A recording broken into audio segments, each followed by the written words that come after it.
All right, good afternoon, everybody. Thanks for coming out to our QC Circle report out. We're very excited to share our story with you. Thanks for being here. A little bit of background for us, what we do in assembly, a tool repair team. So this team was developed a couple years ago to help the engineering staff with the day-to-day operations that we do out here. We support production with any tooling needs, and that kind of alleviates engineering to work on higher, longer-term projects. So that's what we do. Our team name, Tool Time. Our mission statement is Tool Repair Team. We'll support production by troubleshooting tool issues, repair tools, support specialists and maintenance with production issues. Our safety commitment. We will ensure to reduce team member process abnormality by repairing tools in a safe and timely manner. This is our level assessment planning.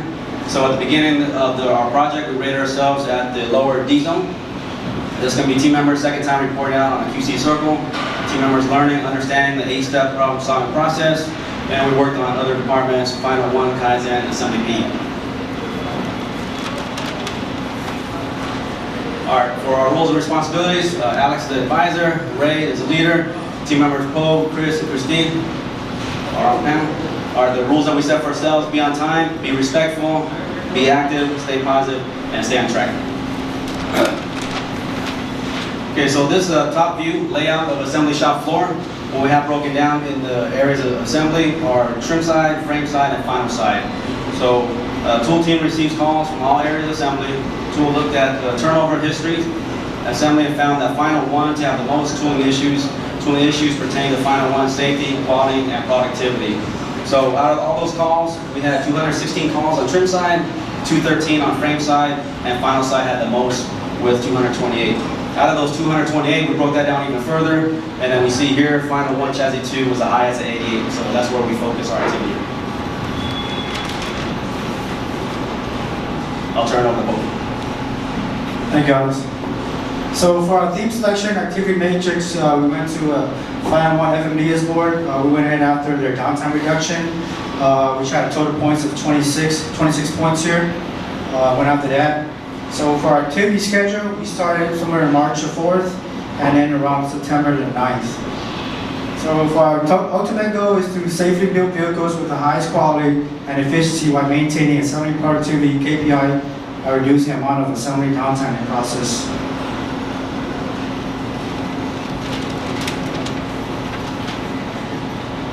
So some of the HYP issues we have for Final 1, on deck bolt, the East 22 and West 22, we have a couple of tool vibration, torque bit spray, assist binding, and tool faults. And some of this, we help team members with coming in on weekends, shut down to replace some of the bearings, the rollers, anything that can help the team members. We're able to do that. Some of the HYP issues with Final 1 West 19 and East 19, tool is not aligned, the tool assist is too heavy, tool getting stuck, and some of the tool faults. And some of the issues we have here, the tool will get really hot. We alleviate it by helping team members out, by removing the gear, cleaning up the tool. Some of the issues we come in, we face it on a daily basis here.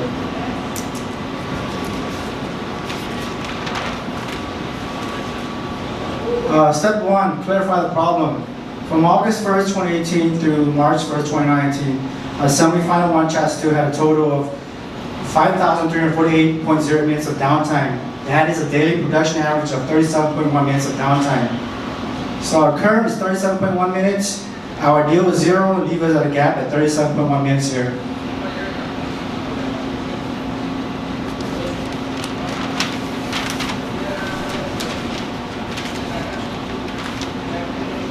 Step 2, break down the problem.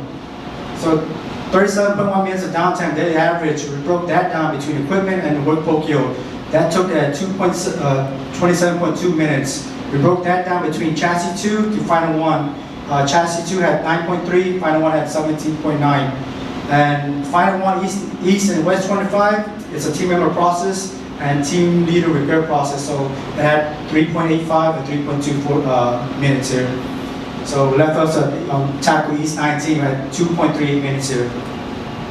This is the process layout on the elements.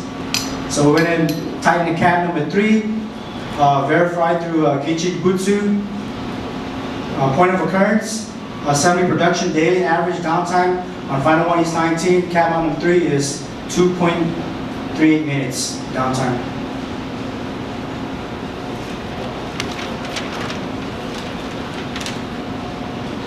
Step 3, set the target.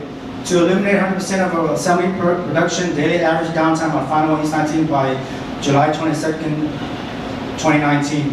So 2.38 minutes, 0 is 100% reduction. And for gap, 37.1 going up to 34.7, that's a 6.4 reduction.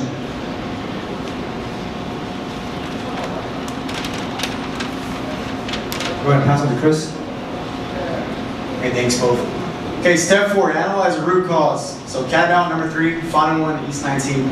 Environment, we looked into it, had no issues. But man, follow standardized work. Material, tabs not hammered down, and wrong bolts. Method, standardized work is good. So we look at machine. E537 calibration not okay. Why? The wrong tool clamp on the assist. Why? Clamp made for discontinued tool. Why? Use Kaizen to modify clamp. Why? Order tool only and not the clamp. So as you can see here, this is the error code that we're experiencing when we get the downtime. This is the actual tool controller. This right here is the bracket that holds the actual tool. And as you can see, it's oval, so it kind of pinches down on the transducer, cutting communication to the controller. So we're able to verify that through Ginchi Kimbutsu. Okay. Okay, analyzing the root cause, continue. So this is our assembly process diagnostic evaluation. As you can see, it scored a 74, left us at a triangle condition, but this was not because of the functionality of the tool. So this is just simply bends were not labeled, right? Totes not color-coded, missing triangles, missing hash lines, and the tool was not color-coded as well. So this is our work balance chart here, and our weighted average cycle time was at 54.4, leaving us in a circle condition.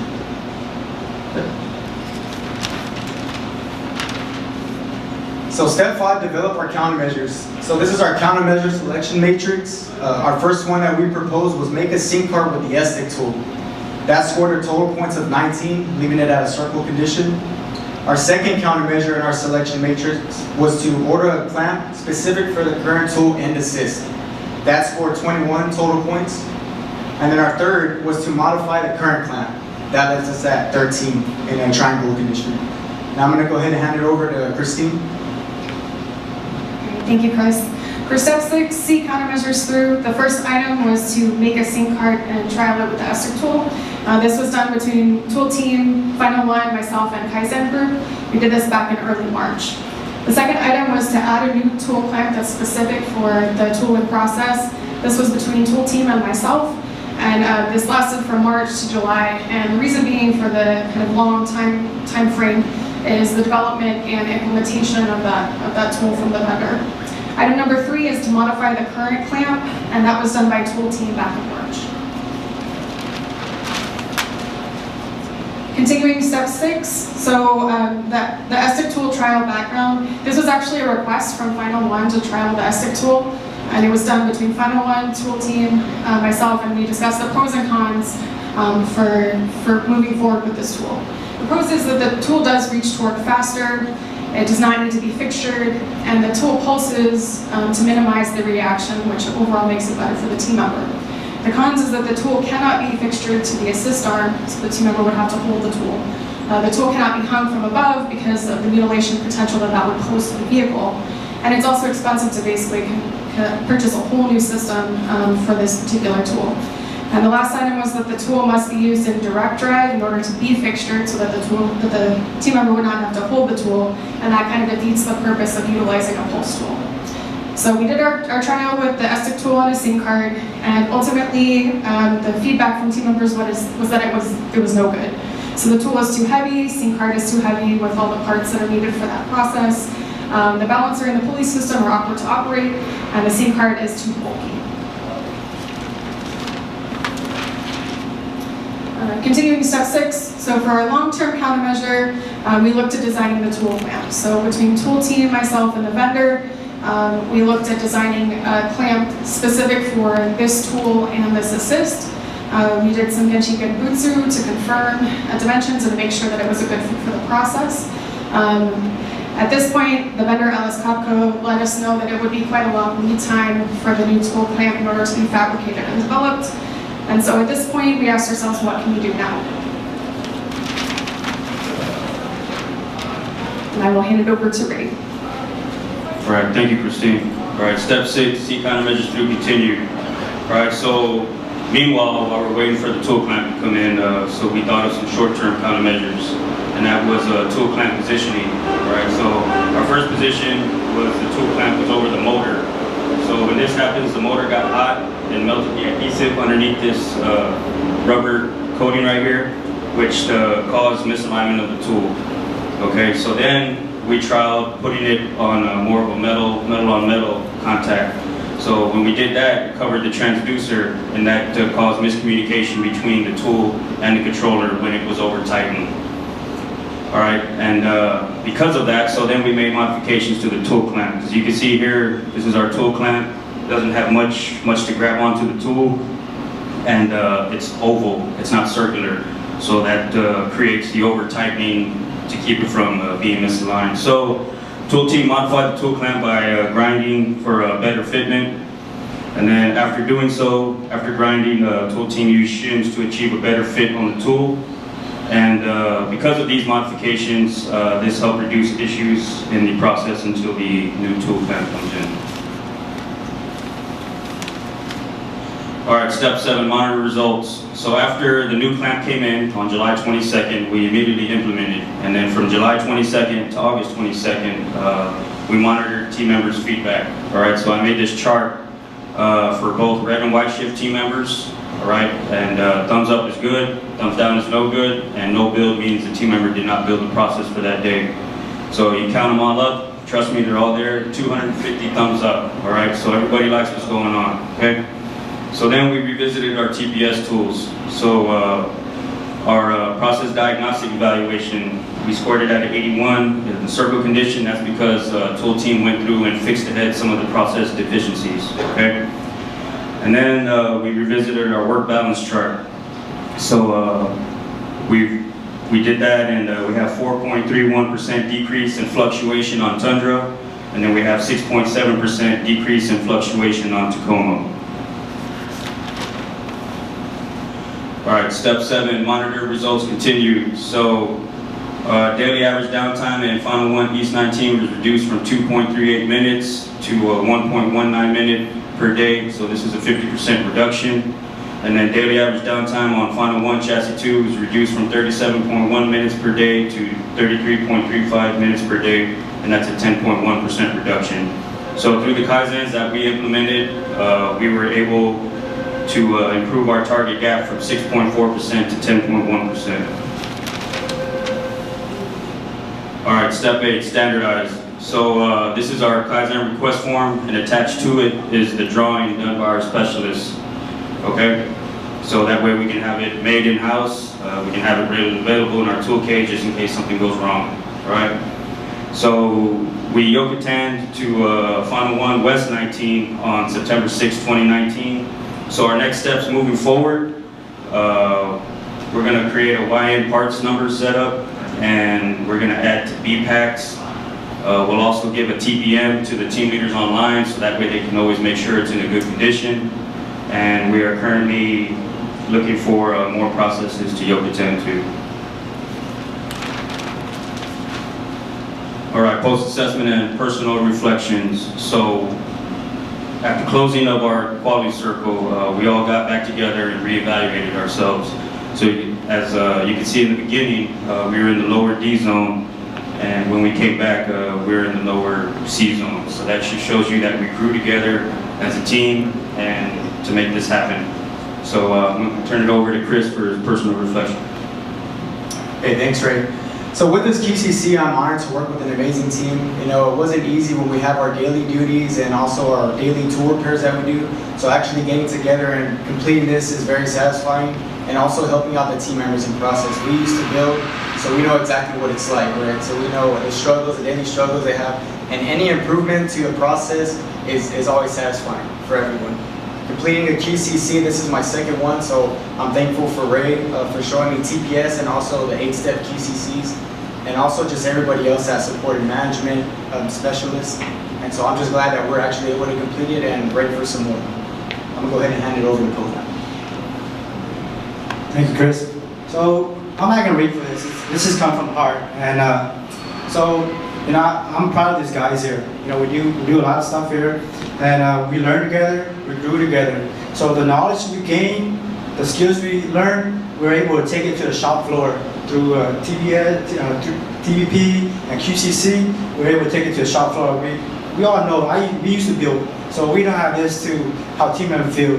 You know, go on the line. Anything can help a team member. Hey, I can help you with that process, man, because I used to build that process. So anything that can help them with safety, quality, any issues they face, we help them out. So, you know, team members, hey, I can make this tool faster. Hey, why don't we go with a different tool? Why don't we go with 101 instead of 81? You know, we can help you make that shot faster, complete that shot faster, and that helps the team member also. You know, anything in safety, we see a team member struggle with a reaction bar or not having a reaction bar, and they're shooting it. You know, I used to build that process too, so I know I can come up with a reaction bar. I mean, I have the help, I can do it, I can help you guys. So that's some of the things that we learn and the skills we gain. So, you know, I'm proud to be a part of QC. We learned a lot. Can't wait for another one. Pass it to Christine. All right, that's a tough act to follow, both. All right, I just wanted to thank the guys for really tackling what was a big concern for the line. They did a great job, and honestly, it's been extremely impactful. It's made a big difference to Final One. I know we're all happy to not get calls for cat mount at the frequency that we used to. So it's been great working with everyone, and I just wanted to say a big thanks to everyone. So let me hand it back over to Ray. Okay, thank you, Christine. So I just want to reiterate what everyone already said. Thank you guys for all your hard work. But I also went out to the line and I got some feedback from the team leader, Furman, and he said that they liked the new tool clamp, right? It eliminated some of the issues that they were having, like the tool's too wobbly, eliminated vibration. You know, they were able to, you know, benefit from what was done. So we're happy to help out with that. I also want to thank my team here. You know, when it came down to number crunching, we all did it together. When it came down to the Ginchi Genbutsus, you know, we all did it together. Everything we did together. And I was glad that I was able to teach them the TPS tools. I was able to teach them the QCC tools. And I actually got to watch them grow and use these tools. You know, we put this together, right? We did it together. It wasn't just one person, it was everybody. So I just want to thank everybody, and good job. All right, thank you, Ray.